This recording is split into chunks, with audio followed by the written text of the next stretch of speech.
Given the long history of racial injustice and police brutality and the militarization of community policing in the United States, there are any number of tragic events that might have prompted the sort of sustained mass outrage that we've seen over the last month. So I'd like to ask you all, can you tell us why is it that you think this particular moment is different? If you don't feel anything after watching that video of that white police officer have his neck on George Floyd's neck, then you have nothing inside you. Not only the type of protest, not only the expansion of protests taking place here in America, but protests taking place in Berlin, in London. I mean, it has grown. This is a movement that we're experiencing. We probably shouldn't ask why now. We probably should ask why not now? Why did it take so long?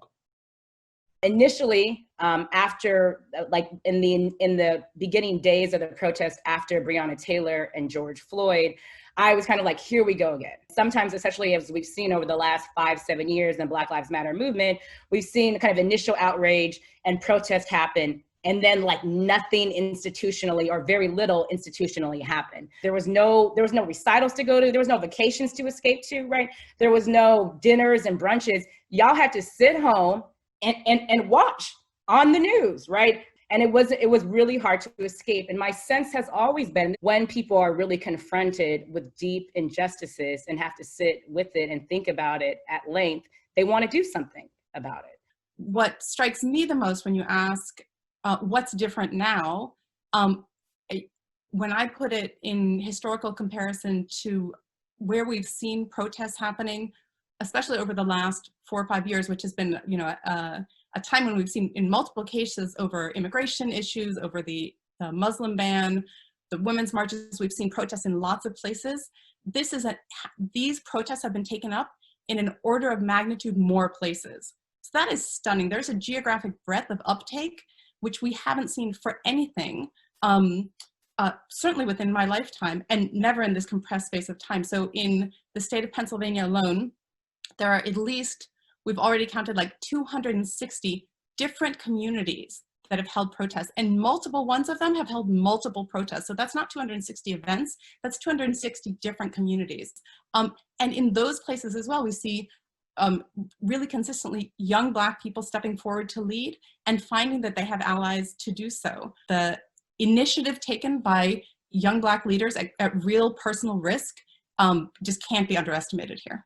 To understand this moment means that we have to look at a range of different organizations who've been organizing on the ground, most often in the shadows, with little support from big philanthropy and or from big donors. But I'm thinking specifically about abolitionist organizing, right? That all of a sudden people are like, what does defund the police mean? What is abolition? Things that have been on the fringes all of a sudden very quickly came to the center. And that's because groups who have been focused on abolition for decades, right? And developing those networks and that language, like all of a sudden then we were like, oh, where's that from? And that's where that is from. This has taken place for quite some time now. It's a continuation, even to think about George Floyd protests as being a catalyst. I wouldn't quite characterize it like that. I would characterize it as being the crescendo of multiple protests that have taken place, looking to push back on notions of inequity and racism and discrimination. The silent majority is often being informed by protesters, which I refer to as the loud minority. They are understanding the issues, they are understanding various scenarios, they're understanding the various inequities that racial and ethnic minorities have to deal with, that the Black community have to deal with, and they sympathize to those sort of concerns. There's no wonder that when protests on race occurs, public opinion starts to go up along race, and it's happening now. It's also impacting and affecting Democratic candidates. We see that protest has a rippling effect on the electoral process. Protest mobilizes turnout. If you look at Black Lives Matter effect in 2016, in places like Minneapolis, where Black Lives Matter protests occurred in high numbers, Black turnout actually increased from 2012 to 2016. And this is given that Black turnout was down throughout the nation. And then finally, for electoral returns, when liberal Black protests occur, Democratic candidates receive a greater share of the two-party vote. In 2020, Black people are still being killed in broad daylight by white vigilantes and by people of the state. After we have all these Black mayors in office, this is after we've had a Black man ascend the highest position in this country as president of the United States. Black people are still being killed. We need a different type of politics.